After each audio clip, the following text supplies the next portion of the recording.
Thanks everybody for joining. I have some familiar faces from last time. And I am the Director of Policy and Outreach for Audubon Rockies. And so our territory is Colorado, Wyoming, and Utah. And while my background is very science and policy oriented, there's been this increasing need to be able to communicate what we're doing out to our members and the public. And in this effort, as a regional office of National Audubon Society, do some advocacy as well as just information and awareness. And so we're doing outreach to a variety of decision makers. There was a conversation that, and you know, the previous session, as Emily talked about, was talking about all the work that's going on in the sagebrush ecosystem. And there's been this tremendous amount of increased attention to this ecosystem over the past 10 plus years as the threat of ecosystem habitat loss and listing of sage grouse has really grabbed the attention of people who generally don't care about this bird. This bird is very elusive. You really only can see it when they're on their mating grounds in the spring. But they have been such an indicator of the health of the ecosystem and have been petitioned to be listed more than, I think, close to 10 times now, and would have massive impacts if they're listed and federally protected to a lot of the economies in the West. So it has really brought people together. And over the past decade, as this bird has now getting attention from, you know, holy smokes, Leonardo DiCaprio is doing social media on it. It's amazing, right? You're having Maine reporters do it. But at the same time, this is an ecosystem that is doing well where there's not a lot of people. And so how do we help bring people to be aware of this ecosystem and the services it provides?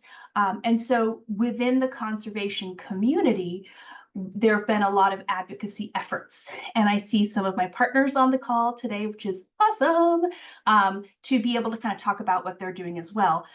But as we're talking about raising awareness and appreciation, there's been this very purposeful effort to get federal dollars to try and get conservation on the ground, make it available. And so we have several bills that have passed that have put out phenomenal money out onto the landscape in the West towards habitat restoration. And so kind of the thought process for today is starting off with an effort that just took place last week, and having my counterpart but with the comms expertise from National Wildlife Federation, Mary Jo Brooks, kind of assist me in that collaborative effort, and then have her speak about work that they're doing in the Wahis, and then BHA doing some work and talking about how they're trying to get their comms work accomplished, how to elevate it. And then we also have TNC, who is going to be speaking as well for the work. And BHA, TNC all received federal dollars. And what I'm going to be starting off with is an effort that National Wildlife Federation, Audubon Rockies, and their affiliate Wyoming Wildlife Federation partnered on this past week. And so let me go ahead and start sharing my screen and just give you like a quick rundown of what that looks like, and how that turned out, what the intention was and how that turned out, with the goal of being able to hopefully pick you all's brains on how can we get further with this effort.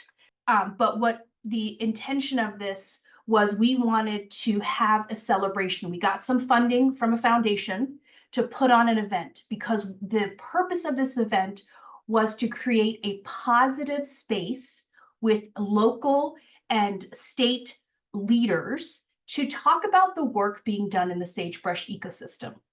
We wanted to bring together, again, community leaders. We brought in county commissioners, conservation district leaders, state agency leaders, private landowners, select NGO leaders, and we had this event on a private ranch in Western Wyoming. So we developed the 3 organizations you see here, developed an invite list, like who do we want to have there? And we worked for numerous months to pull this off. On your left is really kind of the invite that folks got. And Hannah, you might notice that sagebrush leaf that we kind of put into that purpose. But you'll see that we struggled with how to create a safe space, because we really wanted people to be able to come together and celebrate it and talk about the good work that they're doing, whether it's raising, we're having seeds, we're having sagebrush restoration, we're doing big game work, working with private landowners, bring all this to the forefront. And so we had to be very careful about the language that we used, and recognizing that a healthy sagebrush ecosystem is really good for everybody. So when we thought about this, we wanted people to feel as though they were coming to a special event. It's a select experience. We wanted people, we had about 75 folks in attendance. We had a nice menu that we were able to feature conservation ranching. Audubon has a program that works directly with private landowners and has them certified in a conservation ranching program, where they have to have habitat improvement, a habitat plan. They go through specific steps, and they then can use a seal on their meat that qualifies them, that certifies them for being bird-friendly practices, if you will. And so we had a really nice menu. Folks were able to come together. And you can see in the bottom left, we also worked with the landowner to bring together the connection. We talked about sagebrush conservation through the lens of this one private landowner and what are they doing. If you see, that's the private landowners on the bottom left-hand side, or bottom right-hand side. They're the Millers, Tara and Mike Miller. We also provided information about the background on the ranch and worked with them to develop some historical stories. FYI, this ranch was actually approached by the founder of JCPenney to see if they would go in on one, on support and building the JCPenney store franchise, and they said no. So it's just this really interesting story of how this family came about. And again, the intention was to create this safe space for everyone to come together. On the far left, top left, you have Governor Gordon, who was one of the speakers. We very strategically had a state legislator. We had the private landowner. We had the head of Wyoming Stock Growers that also spoke. We had NRCS. We had state agency leaders, and we had a tribal voice. And so all of which gave very short presentations about speeches about what they worked on. We also had a discussion about, and this involved in the planning of this, policy and comms folks, because we wanted this to be an event in a moment in time, but how can we use it to build support for conservation efforts in the sagebrush ecosystem, support being political support, fundraising support, dollars on the ground. And we debated, do we bring in reporters? And there has been so much tension between the federal government and state agency leaders in the push for sage grouse and for public lands management in the state of Wyoming. And we decided in the end, yes, and we had invited a select group of reporters who were able to have conversations directly with the governor. And then, so we talked about how can we make an event like this interesting and helpful? And so I'm just wanting to flag this really fantastic post that Mary Jo did, and I'm gonna see if I can't flag it here. Let's see if it'll pop up. And it has a nice series of photos, and you can see it was how do you make something interesting? And I think some of the key words that were pulled together were really helpful. Again, you had the state agency leadership, federal agency folks. So that is sort of just the end of what we've done. I'll put a couple other things in the chat box that we've endeavored, that part of that education awareness building. Here's a video, the link in the video. It was just a really short video that shows kind of what is the purpose of, actually that is an older one, I'll show you, send a different link in a moment, but kind of raises awareness of what the sagebrush ecosystem does. And then more recently, when we think about the communication space and this ecosystem and raising awareness, we also did a compilation in a story map of using video, interview, images, that does a deeper dive into a specific place and using that specific place to increase awareness about what a healthy sagebrush ecosystem looks like, and also to help inform the average American about what public lands are. Because sadly, I think when I say the word, when I use BLM, I will get questions of Black Lives Matter.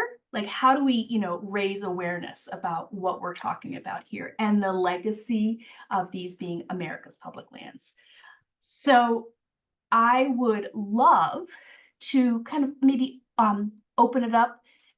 First, give Mary Jo, who was instrumental in being at the event last week, the Sagebrush Celebration, to see if I've missed anything, and then just kind of ask for help for idea from folks on what else can we do? How do we make an event that's by invite only interesting, and how do we take some of that and continue to string it on to make it valuable? So Mary Jo, did I miss anything? Nope, I think you did a great job of capturing that. I think one thing that was key, I was a journalist for 30 years, so the whole time we were planning this, I kept thinking, what is the news here? Because of course it's very hard to get journalists to come unless there's some kind of news peg. And the tricky thing with this, as Daly already said, is we didn't want to focus on any of the negative fighting that had taken place. There had been particularly a contentious resource management plan issued that really caused a huge kerfluffle, and we didn't want that kind of news. So it was like, how do you encourage news, but the kind of news you want, which was just talking about collaboration, which doesn't seem newsy. And I think a key thing that brought reporters there was to have the governor there, and we worked with the governor's office in advance to make sure he would talk to reporters one-on-one. To have an Indigenous voice there, that is really helpful because that can be hard for reporters to get. So it's, as I'll talk about when I talk about another event later, is if the easier you can make it for reporters when they come to an event of yours or when you're pitching them on anything, if you can hand them, like, here you get to talk to the governor, here you can talk to this Indigenous leader, here are these beautiful pictures of ranch, here are beautiful pictures of sagebrush that you can take, it makes it a lot more appealing for reporters to want to come and cover your story. And I think we had just had a sort of a debrief get together virtually yesterday, and we're trying to think about what can be helpful to pull together. Again, thinking decision makers, and so we're thinking maybe pulling together one pager that talks about has some of the photos from the day, talks about who the speakers were and what were some of the outcomes of just that positive space that people appreciated being in a very contentious world right now, and thinking about possibly sharing it with Western governors, and seeing if this might be something they would like to do, and we can work with them on that. And Mary Jo's also going to put together a blog about this event with some images, and we're going to do a follow-up to all the participants and say, hey, thanks for joining. Here's a blog, there's some images, and also include a list of all the registrants so people know who was there. We did do that in getting the list of registrants and the detailed agenda to all the reporters that were in attendance, but not all the attendees got that. So I'm curious, with just the diverse array of expertise on this call, is there anything that we're missing that you think, man, how about you do this or do that?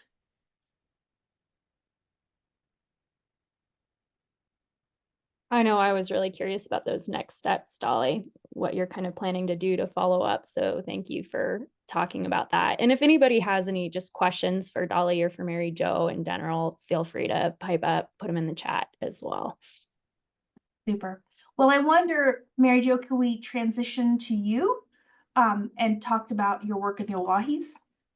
Oahe Canyonlands is an area in southeastern Oregon. It's the largest unprotected connected landscape left in the lower 48 states. And Senator Wyden has been trying to get protections for this area through legislation for a long time. He's worked really hard on the ground working with ranchers, conservationists, business people to try to get legislation to get passed. Unfortunately, because of the way Congress is now, it's virtually not going to go anywhere. It's not going to get passed, certainly this Congress, and we don't see that environment changing anytime soon in Congress. So a lot of the local leaders on the ground have switched to trying to ask President Biden to make this area a national monument. And we were asked by some local leaders to kind of come in and help get more national attention for this area, and which we were happy to do. It's hard to get reporters interested in kind of a remote area. And so the way that we decided to do that was to offer up a camping trip for reporters where they would fly into Boise, and then we would take them out and go camping. We didn't go into the most remote areas, but we did go out to a decently remote site, provided the tents, provided food, actually provided a gourmet cook who made some kind of amazing breakfasts and dinners for us. We led them on hikes through some of the most iconic, beautiful places so they could get lots of videos and stills of how beautiful this place was. We in the Oahe Canyonlands, it's a really vibrant sage grouse habitat area. So we arranged to have the head sage grouse biologist for the state of Oregon meet us there. He actually camped with us and stayed with us the whole time. We were there for 3 days, 2 nights. And he, on 2 different mornings, he led reporters out onto a lek. It was during mating season. And I don't know if everybody here has seen sage grouse mating dance, but it is spectacular. Even the most cynical reporters were, I think, kind of blown away by how amazing it is. And of course, he had all these great scopes where there were 22 birds on the lek. Reporters had to get up at 4:30 in the morning to get to the lek in time to see it all happen, but it was magical. It blew the reporters away. We spent a few hours there. They got to interview the wildlife biologist about why this sage grouse is so important and such an indicator species for this larger ecosystem. It was like perfect. As a former journalist, I was like, oh my God, everything is working out perfectly. We went for a hike later that day. We arranged with EcoFlight ahead of time to come and give flights over the area because it's millions of acres. So it's hard to get a grasp of just how large this is unless you go up in the air. So we rotated, if folks know, the EcoFlight is a wonderful nonprofit organization that often flies journalists, elected officials over conservation areas that are trying to be conserved so people can get this sense from the air of just how big these spaces are or how important these spaces are. So we took reporters on those on tours of the air. We brought in local business folks who really want more protections for this area so that they could reporters could interview local business people. We brought in a fly fishing guide who fly fishes in this area and talks about how important recreation is. And then he also gave fly fishing lessons to the reporters. So it was one of these fantastic, magical times where everything worked out perfectly. We brought all these people together. It made it super easy for them to interview everybody. And we've gotten just phenomenal coverage about it. And yes, Hannah, that is exactly what fueled the recent story. We've actually gotten 2 stories from that reporter. He did one just on the Oahes, and then he did that recent story on sage grouse. He was amazing. He was most blown away. He had the biggest smile on his face. He's a really excellent reporter, and he's only like 24, and he just had the biggest grin on his face the whole time because he just had never seen such beautiful landscape. He had never tried fly fishing before. It was one of those times. Now, I will say the only caveat, if you ever try to replicate this, there are some news organizations where the reporters can't accept, like Wyatt's, this reporter couldn't accept getting the tent and the sleeping bag set up for us. So he brought his own tent and sleeping bag and then paid us some money for the meals that he was fed.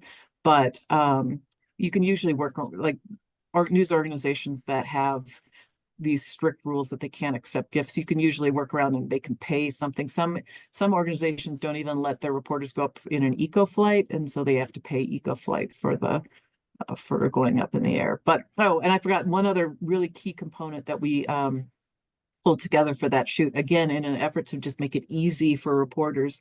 There is a reservation on that borders the south part of the Oahe Canyon lands. It's the Duck Valley Reservation. And so EcoFlight went down and picked 3 of the leaders up from Duck Valley Reservation so they could talk to reporters. It's, if any of you know, it's super hard to get Indigenous leaders to talk. It's like a lot of times they have to go through a lot of red tape on the reservation. We worked for weeks to make sure we got all the permissions for them to come up.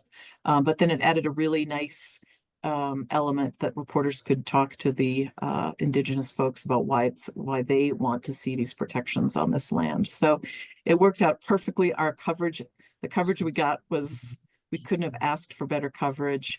And I've also just made really good, camping with somebody for 3 days with several people. You just make this closer connection with the reporters. So we've been pitching them, these reporters, other stories completely unrelated to the Oahes that they're following up on. So if we did have a funder that underwrote the cost of this, so that is kind of key to it. But if you ever have the chance where you can really create a special moment where people get to learn on the landscape, where you can bring in all the professionals for journalists to come and interview, it pays off in spades of how much great coverage you can get. It really is fantastic.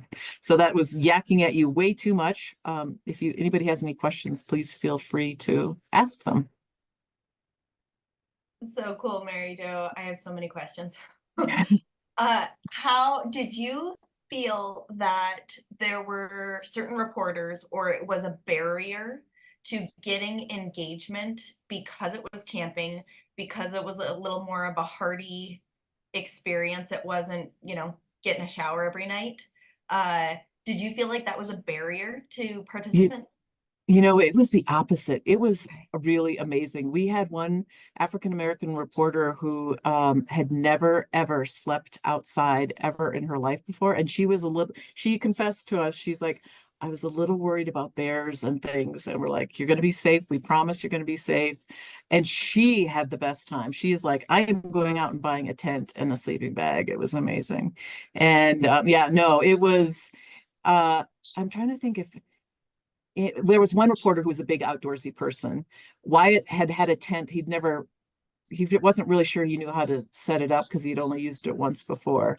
But I think actually, it takes a certain reporter to say yes. And so probably some people maybe didn't respond to our outreach, but people loved it, especially because we made it easy for them. Like, they didn't have to figure out all the logistics of where are we going to camp? How are we going to get there? We figured it all out for them. So we made it easy. And I think we've converted some people into being outdoor campers. So that's great. How many participants did you have? And if you're willing, what was your budget to pull this off?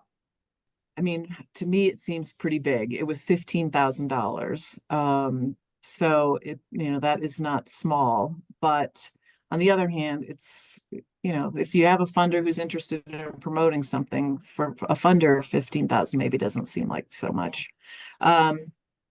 We ended up with 8 reporters, and 2 of them were TV, which I don't often get TV people for conservation stories. It can be a really tough thing. So 2 were TV. What's fantastic about Inside Climate News, it's a nonprofit news organization. So that story has actually been reprinted in numerous publications, including Wired magazine, which kind of blew me away. I'm not quite sure why Wired took it, but I'll take it. The reporter for the Idaho Statesman, they sold it, it got republished in about 3 other places. So it actually has been in many more publications than just eight publications, which is phenomenal to us. I like, for kind of a remote conservation issue, when it was right in the thick of a lot of congressional battles. Obviously we're in the middle of a presidential election year. I was thrilled to get so much attention for it. Well, thank you. Thank you for sharing those details. Sure. Hey, Mary Jo, I have a quick question for you. I'm Karina with the Colorado Cattlemen's Agricultural Land Trust. So I'm just curious, was this ranch a conserved property? And if not, how much do you think that would help augment, this kind of tour where the ranch itself is conserved, on a conservation easement where it can contribute to that public lands and preservation and continuity in these landscapes? What do you think about that? I'm going to let Daly take that question because that's the story that we did in Wyoming last week. And that rancher, I'll let Daly explain it because it is really a fantastic story to tell, but it involves Audubon, not National Wildlife Federation. So, Karina, when we were looking at locations, we knew we wanted to do private land because we wanted to have that voice elevated as stitch, to have a healthy ecosystem, you need to stitch all these different landowners together. And so when we started looking at our areas, we had a private landowner there who is part of our conservation ranching program. And so we talked to them, and they had a long history of doing work on their lands and wanting to pass it down to the future generations. And I think that spoke volumes. Are you talking about the conservation easement with the public lands rule? Oh, I mean, just conservation easements in general. I mean, like working with land trusts and having those. Yeah, I don't think we had a ton of representation from the ag community at the event. But we did actually have a land trust in attendance. I think it would have been really interesting to have that be part of it. Yeah, we hadn't thought of doing that, of specifically going after that angle. Okay. Well, I'll put the plug in just for my organization because we're constantly trying to, and we know that ranchers are the first ones to say we don't tell our story well. Ag, we don't tell our story well, and so we're trying to find ways to augment their story and obviously to find the landowners who are interested in doing that and kind of will be charismatic and really kind of be able to share that message, and especially in areas where we do have a lot of conservation within like one area, like a corridor. So I was going to say, as Hannah and Emily know, but well, and I will build on that idea in that this event was really unique because it was purposely apolitical, but we had political and non-political community leaders there, and some of them were agency folks. And so I think when you partner and invite those and especially have them as speakers, you get their buy-in. And one thing that I think need to improve upon with that event is working more closely with those invited speakers, comm staff to help elevate the event in their space as well, right? Like, how do we leverage our partners in a particular event or participants in an event to get the word out there? Sure. Cool. Thanks. What kind of like visual opportunities did you make available during this 3-day trip? Like, were there any activities planned? Yeah, so the lek was amazing. A lot of people didn't have the really big, long lenses, so which would for their cameras, which would have been helpful. But we did have all kinds of scopes, and several people were able to get, you can actually even put your iPhone up to a scope and get some photos. So some people got photos that way. Because we were also just, a lot of them they didn't get the close-up of the birds. Because it wasn't a fantastic shot, but they got lots of beautiful photos of the wide shot of the lek, where you could kind of see the bird spots. And then because we interviewed the head of sage grouse biology for Oregon, he made a lot of videos and photos of sage grouse available to them that many of them used. We did hikes through a couple of the iconic. They were simple hikes. They were never more than 2.5 miles because the 2 camera crews had to carry a lot of gear. But we picked a couple iconic places that didn't take too far to get in. So they had all those beautiful pictures. And then in eco flights, you take photos from the air. And so it was really good aerials. And then even our campsite was beautiful. So a lot of them conducted interviews and took photos right around in our campsite. So there was tons of great visual opportunities for them. It sounds so cool. I might set up a separate call and dig in a little.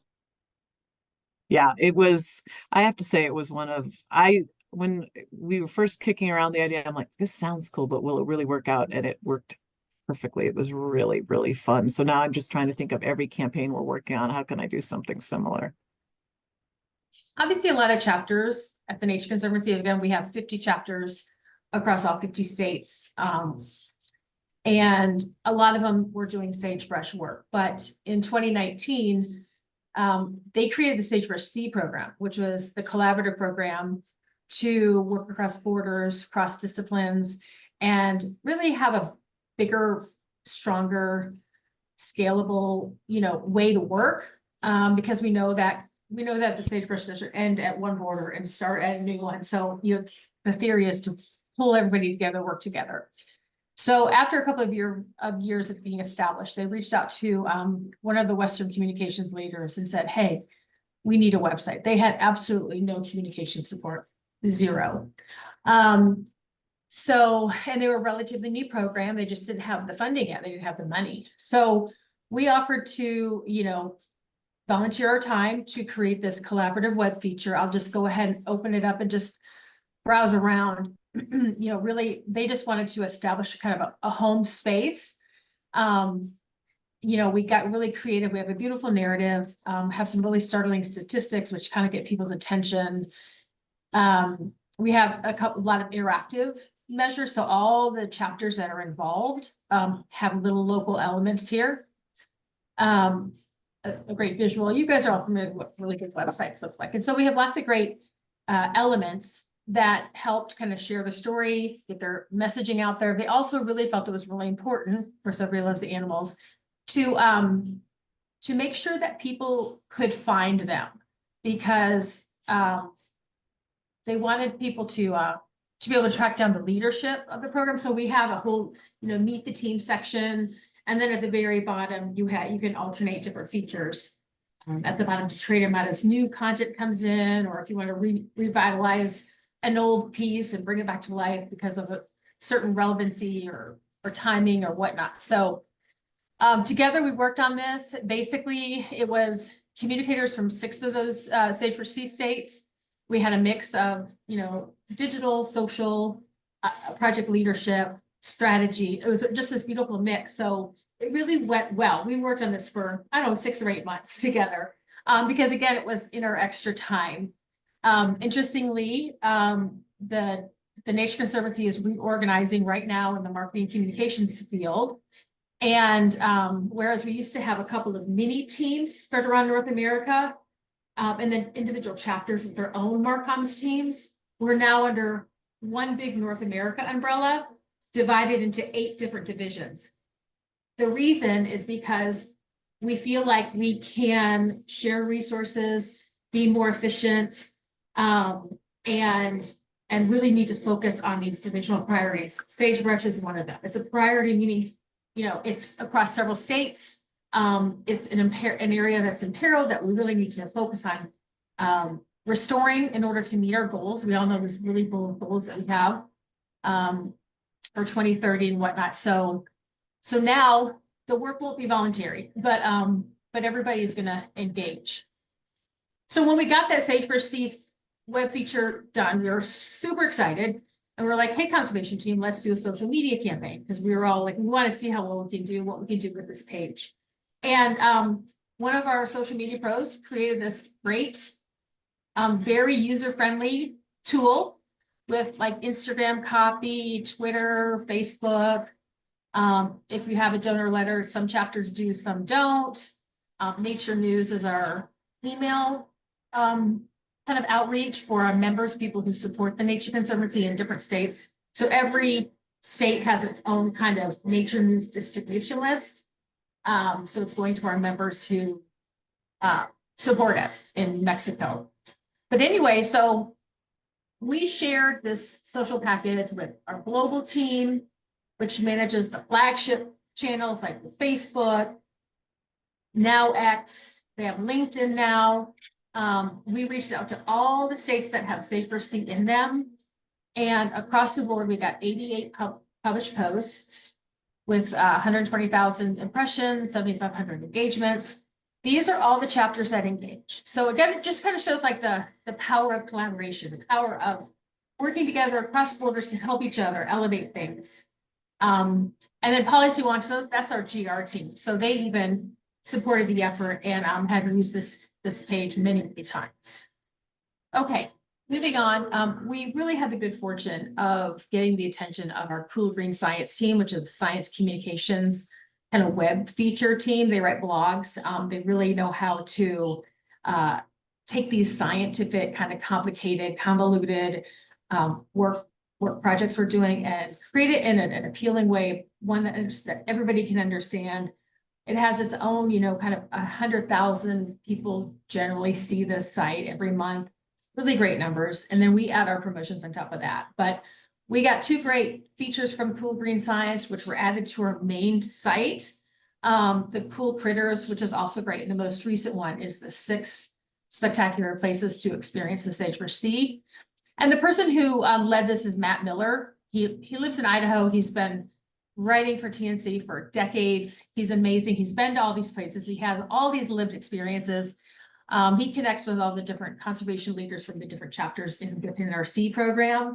And we picked the best pictures we could for each one. We have one representation for every single state. So we have something for New Mexico, Nevada, Idaho, Utah, every single state that's in Oregon gets a little feature here. And we all love listicles. That's something that we have a lot of success with when promoting.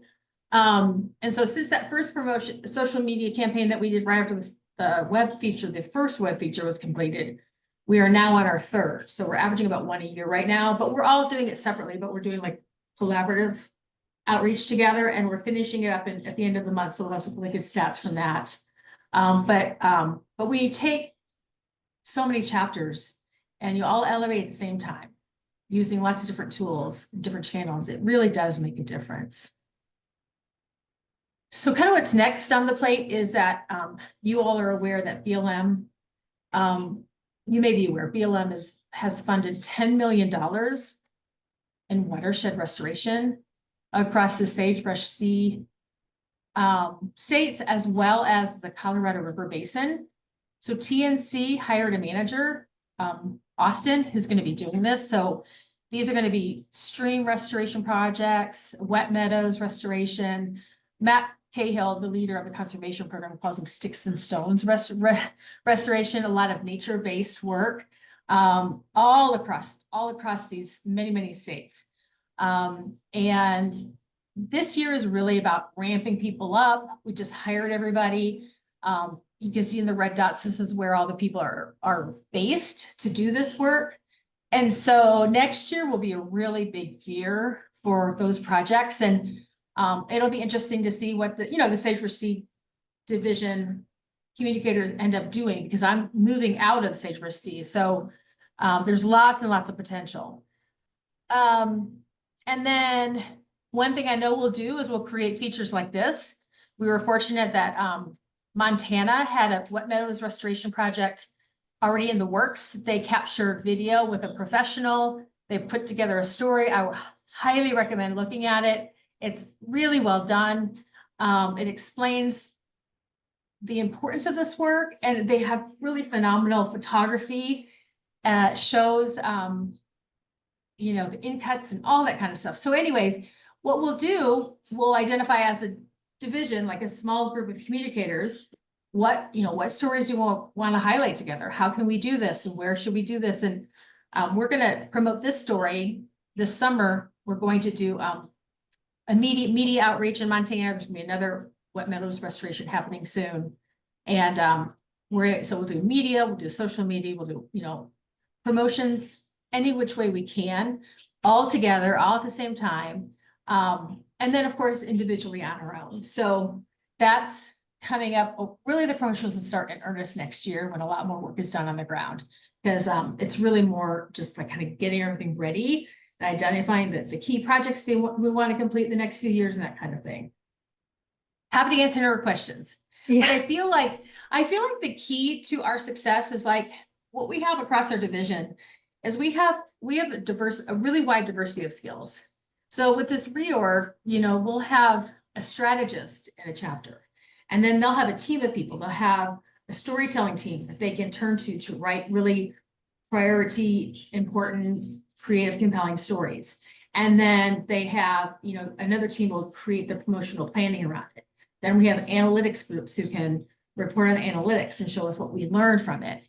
And so there's just going to be, it's going to be really cool to see how this all shakes out, because I've always been part of a team that shares resources and works with lots of different chapters, but this is new for a handful of people. So the idea of working for more than one state or more than one priority is going to be really a challenge for some people, but it's gonna, everybody will grow into it. It'll be fine. There's gonna be a big period of transition and interesting things, but that's it.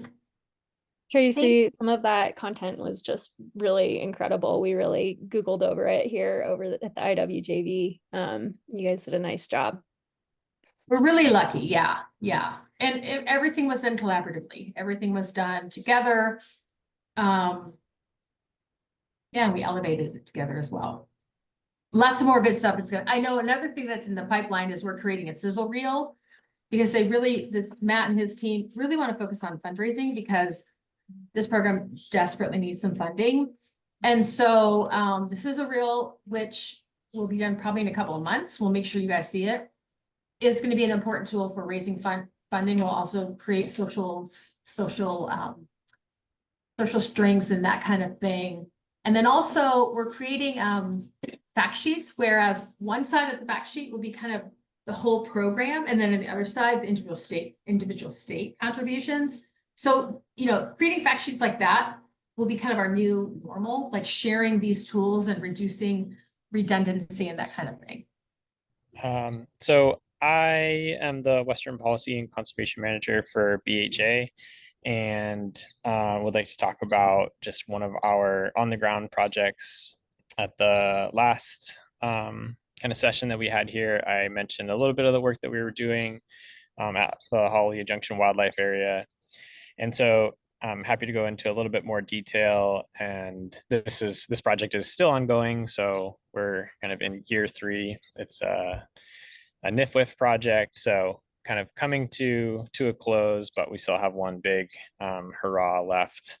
And so essentially the goal of this project is to restore winter range habitat and that grassland kind of sagebrush steppe habitat along the kind of what is sort of considered the Lost Sierra, or sort of that northern Sierra that kind of fades into the winter range and Great Basin habitats right along the border of California and Nevada on Highway 395. And so our project is really like, we have a very small amount of work that's contracted out, but it's really relying on volunteers. And so hoping that through our communication strategy, the volunteers are an integral part of that. And so we're really trying to work with just the volunteers in the California and Nevada chapters, but also like a very grassroots strategy to getting the word out, because fundamental to the success of the project is our ability to communicate and get people to actually come out and put these plants in the ground. So we've got each year, our goals are to put, you know, about like 10,000 plants in the ground. Most of these are bitterbrush, but also we're planting a number of species of cultural significance to the Washoe tribe, and worked with them when we were kind of designing the project to just kind of integrate that, since the goal was really winter range habitat restoration, since a lot of the funding and the proposals were coming from Secretarial Order 3662. But also, you know, we thought it was important to build that into the project and make that part of the story for the landscape and sort of tying everything together. So that's a big overview of the project. I'll kind of speed ahead and I can answer any questions at the end if there are any. But the strategies that we've employed for getting the word out on this project, beyond just like hosting monthly calls with volunteers and state agencies and partner organizations on the planning and design and implementation and rollout, we have, you know, issued press releases. We've done a lot of content creation just on the ground. So last year was the first year that we did this project, and we had a, you know, professional media crew come out to film both the on the ground habitat restoration side of things with all of our volunteers, but also following the project, we hosted our beer bans, bitter brush stands event, where the goal is to build community. And I think that's a really important part of our just sort of overall rollout strategy for communications, is getting the community involved in the project. And so that includes partner organizations, individuals that live in the neighborhood, people that want to participate in this type of hands-on restoration work, whether they're hunters or not, trying to make sure that that is accessible and sort of captivating, interesting to a large number of groups. And the strategy there is feed people, give them a place to camp, a great venue for hosting live music, beer, everything that people would want to do on a Friday night, but also just kind of getting them in to help us accomplish the goals of the restoration project. And this is something that a model that we've sort of built out in Colorado as well, with some barbed wire removals, by like tying in that sort of like live music and beer and bands and everything. We're able to get a lot of people to show up for these projects. So for this fall, this will be like our final year. We're hoping to go a little bit bigger on the community building event, and in terms of outreach and trying to cast a little bit wider net, to one, just accomplish more work on the ground, but two, to be able to kind of share what's going on with the work and why it's important.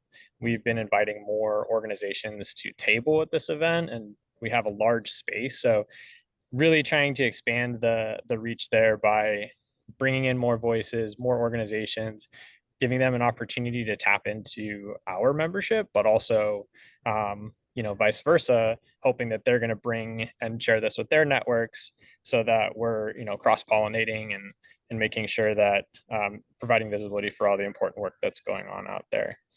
And then speaking of the just kind of like different mechanisms that we're using to get the word out, I do have a story map that we've put together. So this is, I'll just briefly run through. We do have like a story map here that shows just like integrates some of the like ArcGIS field maps for the actual project work that we're doing, along with mapping invasive species and where we're planting the washoe cultural plants, where we're planting bitter brush, et cetera, for people to kind of dive in.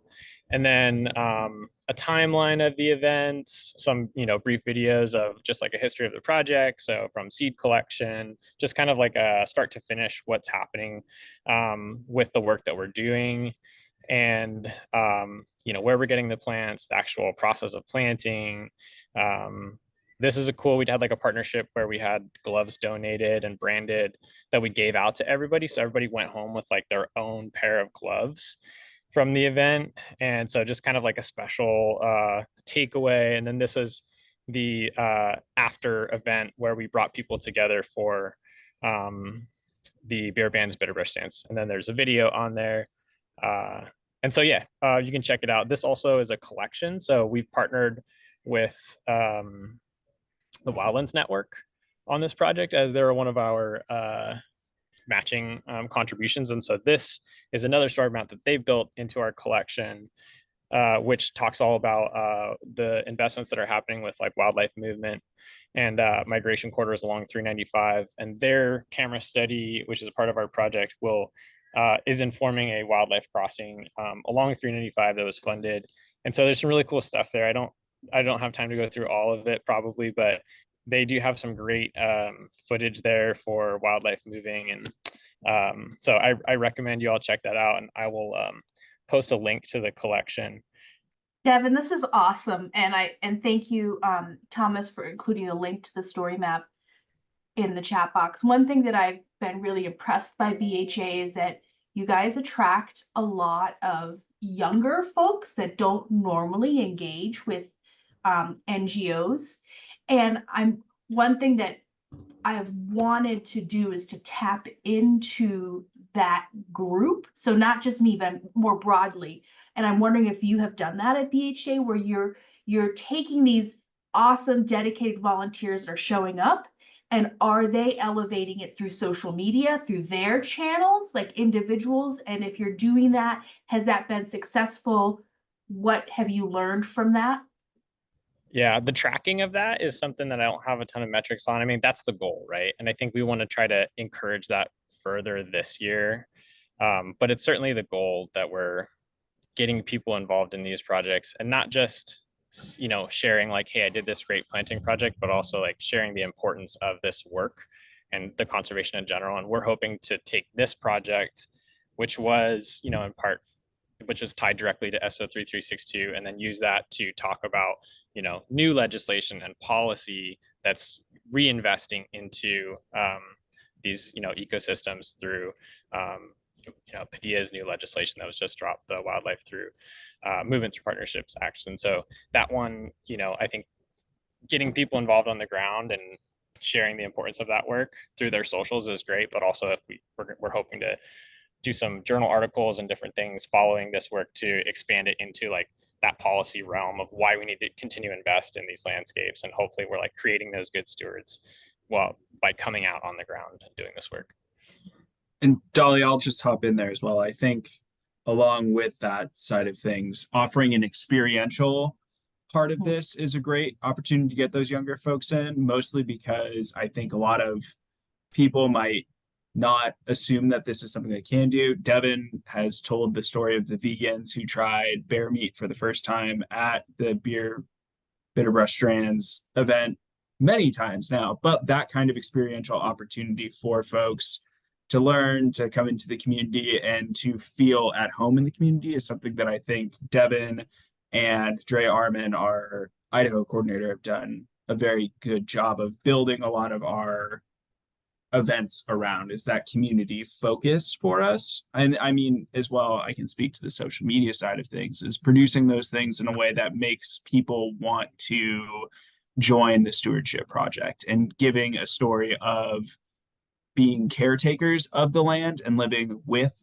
and on it, as opposed to, having this like control of nature thing. I think is something that our program and project has been focused on in the last year or so. That's so awesome. You guys, it's really nice to have a theme of kind of these in-person experiences today and just getting people out on the landscape, connecting them to the things that we want them to care about. You guys are all doing really awesome work in that regard. We are over time today, and I want to be respectful of that for everybody else, but thank you to all of our presenters today. Really appreciate you guys sharing some killer communications projects and efforts, as well as there's some great resources in the chat here, and we'll share those out with our next email newsletter. But thank you all for joining today. We appreciate having you here.